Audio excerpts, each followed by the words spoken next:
This story starts on the 5th of March. Mr. Scorch hadn't missed his mark. Recording in the studio, my lips was parched. This torched my thoughts and they was hard to jot. That was the hottest this March had got, so I marched out to the parking lot. And I walked down to the park and thought that I felt drawn to start to jog. It was dark as ink, was I drawn or not?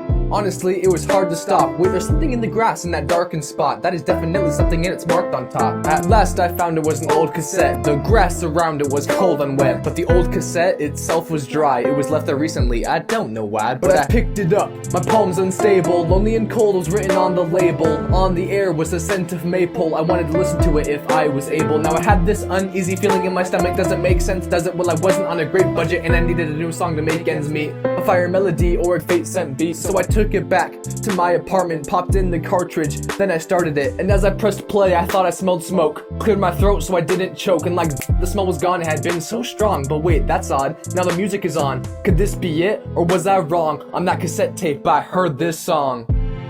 Every night is like a dream when you come back to me, and you don't know what this means to me.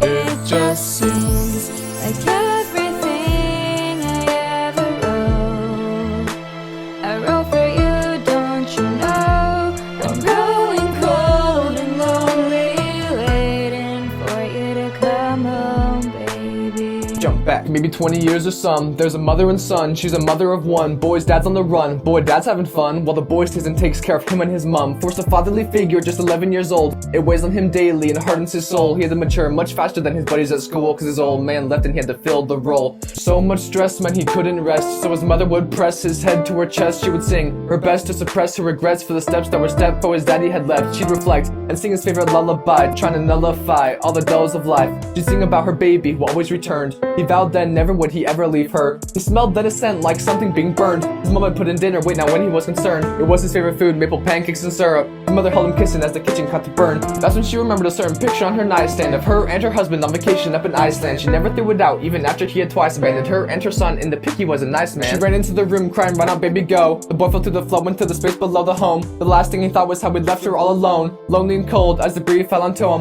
Without the last support, the roof had fallen down. Firemen watched as it burned to the ground. Among ashes and dust there was one thing to be found, a simple old cassette resting safe and sound. Every night is like a dream when you come back to me, and you don't know what this means to me.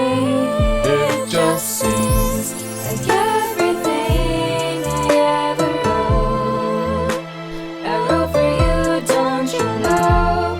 I'm growing cold and lonely, waiting for you to come home, baby. And now I've made it big, flip a coin to the rap game. About to do another show, plenty more where that came from. Biggest venue on the menu, rented out a whole stadium. But I need something special, need something new to play them. That's when I had found that old cassette down the street. I had nothing better, so I'd make it something sweet. I mixed it with a beat and a piano hit, a 3-minute bass just to make all my fans get off their feet. Now I had my finished product. I button my suit and walk to the construct. I walk up, ah look, fans are awestruck. The concert line wraps around the block. My hands are cold and clammy, damp, and man, I'm getting nervous. Fans are looking at me, but I know this song is perfect. I drop the first beat and I make the work all worth it. They sing in every song with me the second that they heard it. I get to the last song, I turn to the crowd. Lost in applause, I pause and nod and I take a bow. They've been so loud and now they're silent. They quiet, sigh, eyes glint, then I went. I have a new song for y'all this autumn. I pick the mic back up and drop the beat on them. As the bass turns up, the beat goes hard. We crank the volume, but suddenly there's a spark. The wires, they crackle and it catches the curtain. Could this be real? Could I be certain? The flames catch the stage as the people are screaming. The fire must the bolt and the support beam, and the whole upper section of the seats comes down. It falls to the masses of the people on the ground. The whole place has lost its structural integrity. The song is still playing up and under all the anarchy. I fall to my knees and gaze at the scene.